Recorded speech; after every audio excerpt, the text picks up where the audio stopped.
News is upset that Kamala Harris is a diversity hire. Harris's political ascent makes her the latest target of DEI insults. DEI hire has become the latest insult to black success, and presumptive Democratic nominee Kamala Harris isn't exempt. I'm just going to stop right there and ask you a question. How is DEI hire an insult? I thought we wanted diversity, equity, and inclusion. You know, it's really funny. I should pull this one up because I didn't actually have it pulled up before, but it's George Takei. Takei? I think is it Takei? And he calls Kamala a diversity hire. And that is what I wanted to look at. Optimism and joy. And she is the very personification of diversity. The very personification of diversity. Let's play that again. Strength, optimism, and joy. And she is the very personification of diversity. You can see it in her, and her diversity embraces the world, from Jamaica all the way down to South Asia, India. And beyond that, what she has done proves her embrace of diversity. She has officiated at over gay weddings all over. Well, I just got to call out George for insulting Kamala Harris like this, because as we know, calling her a DEI hire it's an insult. And he said she embodies diversity. Oof. That was cold, George. That was cold. NBC News says, an insult uttered in schools and boardrooms about many marginalized people as a new high-profile target, Kamala Harris, the presumptive Democratic presidential nominee. I think she's one of the weakest candidates I've ever seen in the history of our country. I mean, intellectually, just really kind of the bottom of the barrel. I think that she was a DEI hire. Rep. Harriet Hageman, a Wyoming Republican, said of Harris. Earlier this month, Rep. Tim Burchett of Tennessee said on X that the news media had propped up Biden, then dumped him for our DEI vice president. For black diversity, equity, and inclusion professionals, the attacks on Harris as a DEI hire or a DEI candidate show the ways racial tropes can be used against black people in power, despite their successes. Burchett and Hageman did not respond to requests for comment from NBC News. Oh, I'll give you, who wrote this one? Curtis Bunn. I'd love to give you a comment on all of these things, and I'll tell you my thoughts right now. DEI refers to workplace policies and practices designed to support people of various backgrounds and provide resources for them to thrive, while also identifying qualified candidates for jobs to close racial and gender disparities. But it's become the latest shorthand way to allege that success and power for some people of color or from other marginalized groups are unearned. What? How is it offensive? That's literally what it means. Diversity hiring means you are intentionally choosing a person for being black. Now, the left will argue, no. What we're saying is if they are equally qualified, then we hire them because they're black. So why are you insulted when someone's a diversity hire? You should be celebrating it. I'm genuinely confused by this. They want diversity hires. They should be going, you're correct, she is a diversity hire. We do a great job to bring in diversity hires. And then we can go, okay, we agree then. But they're offended by it. Gee, I wonder why. Susan Rice, who is black and has been ambassador to the UN, national security advisor, and most recently an advisor to President Joe Biden, said on CNN that when a person like me or anybody else is called a DEI hire, it means if you're a woman of any background, if you're a person of color, if you're an immigrant, if you're LGBTQ, if you're disabled, if you're a religious minority, if you're a veteran, and you achieved success, rose to a position of leadership, you didn't deserve it. You didn't get there on merit. You got there because of some unfair advantage. That is incredibly insulting to the vast majority of Americans who fall into all of those categories. But I want to pause for a second, my friends. There are a lot of people who are in prominent positions who are not called diversity hires. You know what? Who's the current cast of? I feel bad not knowing this actually. Let me pull this up. Fox and Friends. Is that Lawrence Jones? That dude is awesome. Lawrence Jones, 31, on the cast of Fox and Friends. I never heard anybody call him a diversity hire. And it's interesting because some people might. You've got Fox and Friends, which usually has like a rotating cast of white dudes, and they bring on Lawrence Jones. But I got to tell you, he's actually my favorite dude on the show. I think he's actually smarter than the rest of them. Nobody calls him a diversity hire. Then you've got, well, I guess I run my own company, but it's funny when, someone like me, I don't count. No, I'm a white cis man, despite being mixed race. Nobody calls me a diversity hire. But again, I guess I run my own company. There are a lot of people who are black that aren't being called. Nobody calls Larry Elder a diversity hire when he gets booked for jobs or whatever. Interesting, isn't it? It's because diversity hire makes a specific reference to hiring someone who doesn't have the capabilities to do the job they're doing for the sake of diversity. So when Joe Biden said he wanted a woman VP, and then he said, I've narrowed down my VP to black women, and then he said, I want to appoint a black woman to the Supreme Court, you are highlighting race over merit. But now you get offended when someone calls you a DEI hire. I love it. It's hilarious.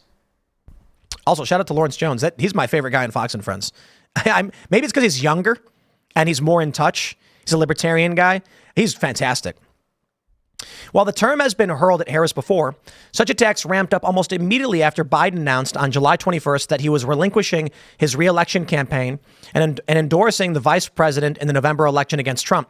The incendiary comments by some Republican lawmakers against Harris are just another pejorative, said Fatima Gilliam, author of the book Race Rules, What Your Black Friend Won't Tell You. Oh, yeah? Maybe you could ask him. Gilliam points to Harris's qualifications for president. She was California's attorney general and a U.S. senator and has been vice president for nearly a full term. So when people want to say she's a DEI candidate, it's just a new way of trying to say she is the N-word candidate. Spare me. Are you kidding? A way to try to break her down, chip away at her. I don't understand why you're offended by what you made. That's it. Like, it's like, imagine if someone was like, yeah, well, Tim's a mixed race commentator. I'd be like, uh-huh. Okay. I love the weird stuff when they're like, you're weird. I'm so proud. My magnum opus, the Trump holding the bunny AI. I deserve all of the credit for this, and I want everyone to see it. I hope they insult me as much as possible over it, because I have fun. I know you guys have fun. I reposted it. It's got 6.2 million views, 4,300 retweets, 4,100 quotes, and it is Donald Trump holding a giant rabbit. And the text is, quote, "You'll never know want or loneliness again," Trump said. "The world was cruel to you, but you have Trump now." It's called having a sense of humor. It's called making fun of the political landscape. And I intend to do it all so often.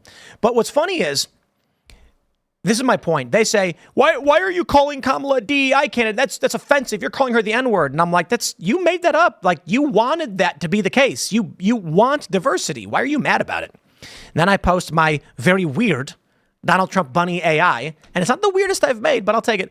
I don't know. I've had Joe Biden and Trump frolicking as best friends. I had ripped Joe Biden, with no sleeves and glistening muscles with sunglasses. Nobody liked that one. But this is my magnum opus. They say, haha, you're weird. I'm like, thank you. I have strived to be the best. And with 6.2 million views, I'll take credit for it. But of course, when you call them what they want to be called, they get mad about it. I think that's really it, too.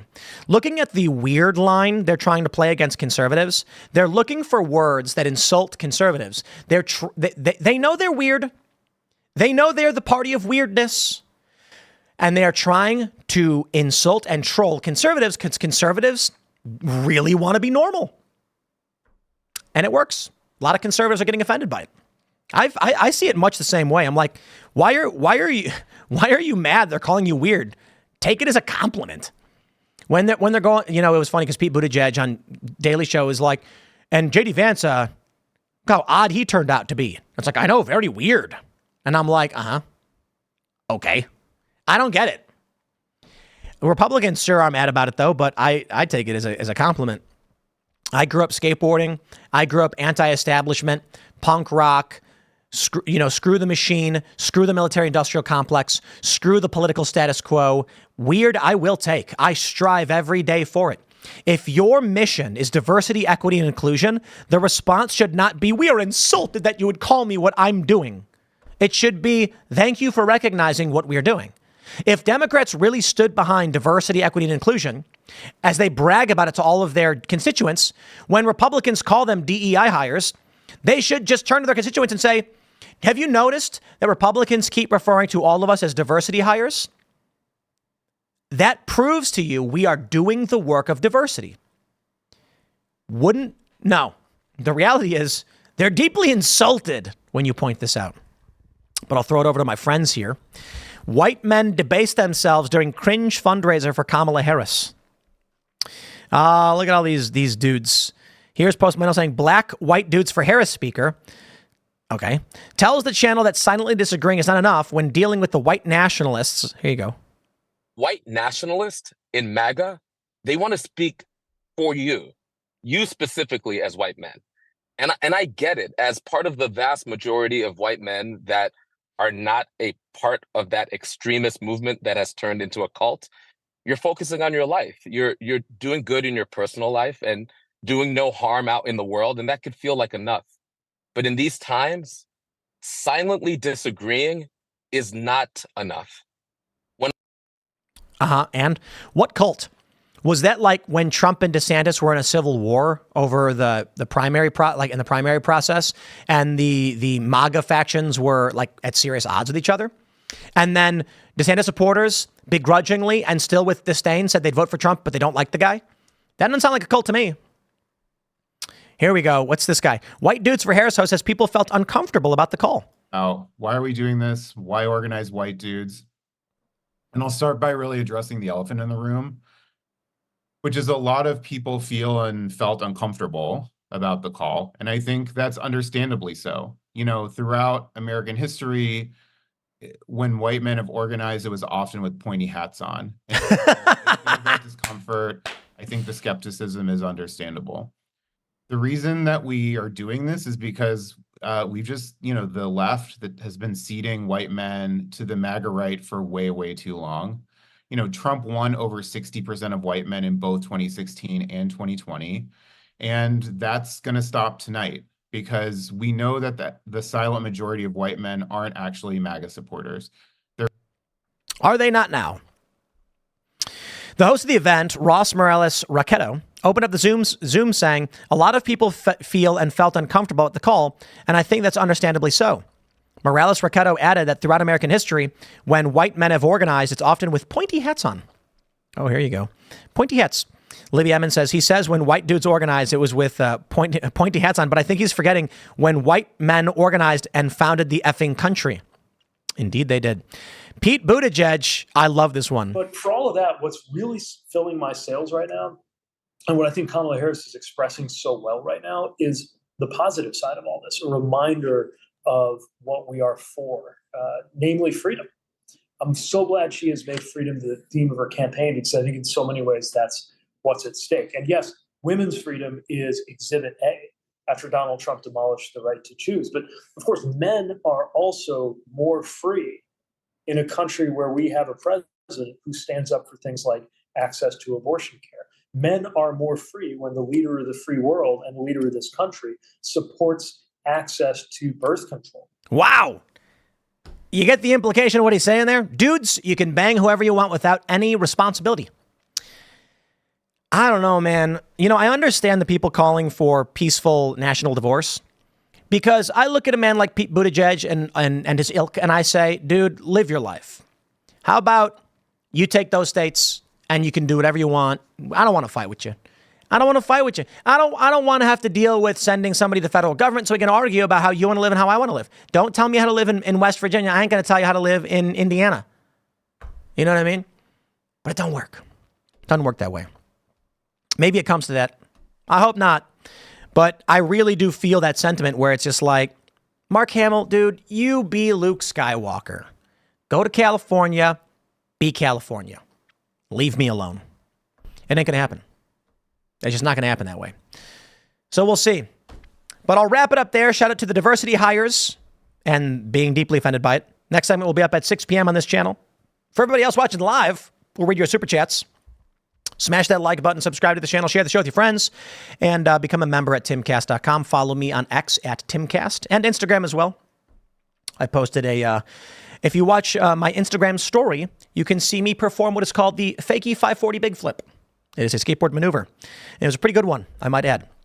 But for now, we'll read some super chats, and we'll see everyone else at 6 p.m. in the next segment.